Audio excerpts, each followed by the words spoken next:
May 8th, 2025, a really disturbing day on the Okigwe-Owerri Road. Reports came out about this horrific scene, something like 30 people allegedly murdered, vehicles torched, just awful. And that specific incident is, well, it's where our deep dive starts today. We're going to try and unpack the claims, the counterclaims, everything swirling around this event. And we're basing this discussion directly on a press release that came out just 2 days after May 10th, 2025. It's from the indigenous people of Biafra, IPOB. Right. And for those listening, maybe if you're not completely familiar, IPOB is a movement pushing for self-determination for the Biafran people. That's in southeastern Nigeria. It's a region with, a pretty long history related to autonomy.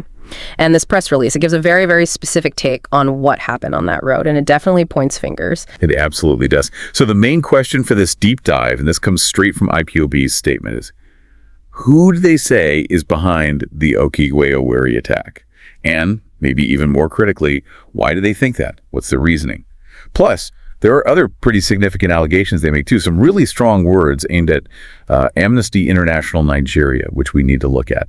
Okay, let's get into the details then. Yeah, the press release, it really doesn't hold back right from the get-go. IPOB condemns the Okigwe-Owerri attacks very clearly. They call them, and this is a direct quote, state-sponsored terrorist assaults on civilians. That phrasing alone tells you a lot about their whole perspective here. It's the starting point. Definitely a powerful way to frame it. And like you said, they don't just condemn, they completely reject any suggestion that they, IPOB, or their security group, the ESN, that's the Eastern Security Network, had anything to do with it. In fact, they go further and specifically call out Amnesty International Nigeria, accuse them of media extortion for even linking them. That's quite a charge. It is. And what's really interesting is how quickly they pivot. It's not just denial. They immediately launch into this broader narrative saying the Nigerian government has been orchestrating violence in the Southeast for years. Since 2021, they say. So they're positioning this latest attack as just one more piece of a much larger, sinister puzzle. That's a huge claim, isn't it? Suggesting a deliberate, long-term strategy. And they do list specific examples to try and back this up. Let's take the first one they mentioned, the Owerri prison escape.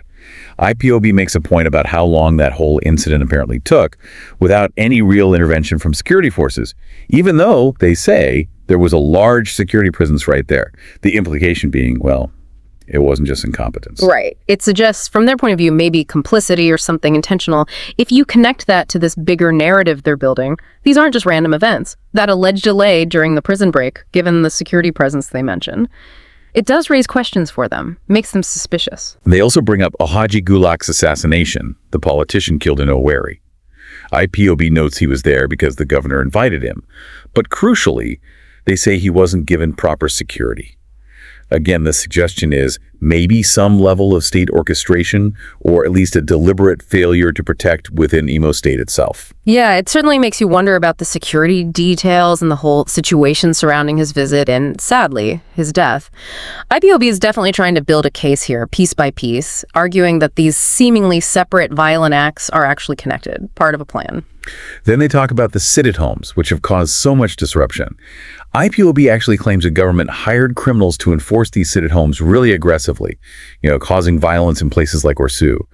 And they go further, alleging the Imo State governor recruited criminals into groups called Ebubagu and Asawana that's linked to the Asari Dukubo militia. And they claim these groups were responsible for extrajudicial killings of Igbo youth. I mean, these are incredibly serious accusations. State-sponsored crime, essentially. Incredibly serious, yes. What IPOB is arguing, basically, is that the state is using these proxy forces, using them to create chaos, make the region unstable, and, importantly, to tarnish IPOB's own image in the process. The specific names they mention, Ebubagu, Asawana, those are details that would definitely need scrutiny in any proper investigation. And then there's also a reference to a military operation in Aba. This was on Biafra Heroes Day, May 30th, 2024. IPOB's claim here is deeply disturbing. Yeah. They allege that 4 Igbo soldiers were essentially used as sacrificial victims during that operation, deliberately put in harm's way. That allegation is particularly sensitive. It suggests, according to IPOB anyway, some kind of internal manipulation or conflict within the military itself. It really underscores their deep, deep distrust of the government and the feeling that extreme measures are being taken against the Biafran movement. Okay, so let's circle back to the May 8th incident itself, the Okigwe-Owerri attack. How does IPOB describe that specific event in this press release? Well, They call it, and again, this is direct, a scam by Nigeria government and Amnesty International Nigeria joining together to ambush IPOB and ESN operatives locally and internationally. Wow. That directly ropes in both the government and a major human rights group. Yeah, bringing Amnesty International into it like that, that's a major escalation, isn't it? They're not just blaming the state anymore. They're alleging a coordinated plot involving an international NGO. Let's dig into that accusation against Amnesty International Nigeria specifically. Yeah. IPOB claims AI Nigeria just parrots what they call the biased media in Nigeria, and they do this for money. Monetary reward from Nigeria government and Imo state government. So basically they're alleging bribery, corruption. That accusation of financial motive is, well, it's extremely serious. It strikes right at the heart of what organizations like Amnesty stand for. Impartiality, independence. IPOB is essentially saying their reports aren't based on facts found on the ground, but on cash incentives from the government. And IPOB insists, absolutely insists, they are guiltless of every allegation. They even say Amnesty knows they haven't been involved in violence since 2021. They also mention again that they've repeatedly asked for international independent investigations into all these things, and they criticize the Nigerian government for apparently not launching proper inquiries itself. That point about independent investigation is key to their whole argument, you know? They keep coming back to it. Their frustration seems to be this feeling of being blamed constantly without any real process. And they think that's deliberate, a way to avoid looking at potential state involvement. Exactly. They argue that just blaming everything on IPOB and ESN is a convenient way for the government to dodge scrutiny. And they take it even further with Amnesty, saying AI Nigeria has gotten entangled in the corruption and bribery of the Nigeria system and is now, quote, opposing free press. That's a very, very strong claim to make against a human rights group. Opposing free press. Yeah, that's a particularly pointed accusation. It sounds like IPOB believes Amnesty Nigeria is actively helping to suppress the narrative that points towards government responsibility, maybe because of these alleged financial ties. Yeah. It's a fundamental challenge to Amnesty's mission. You can really feel the disappointment, maybe even anger in the statement when they talk about Amnesty. They say they're worried that a human rights group would side with blackmailers against the ESN. Yeah. And they connect this to a fear that it leaves the area open to attacks by what they call Fulani terrorists. That brings another whole layer, doesn't it? Linking the alleged state actions to wider regional security issues, ethnic tensions.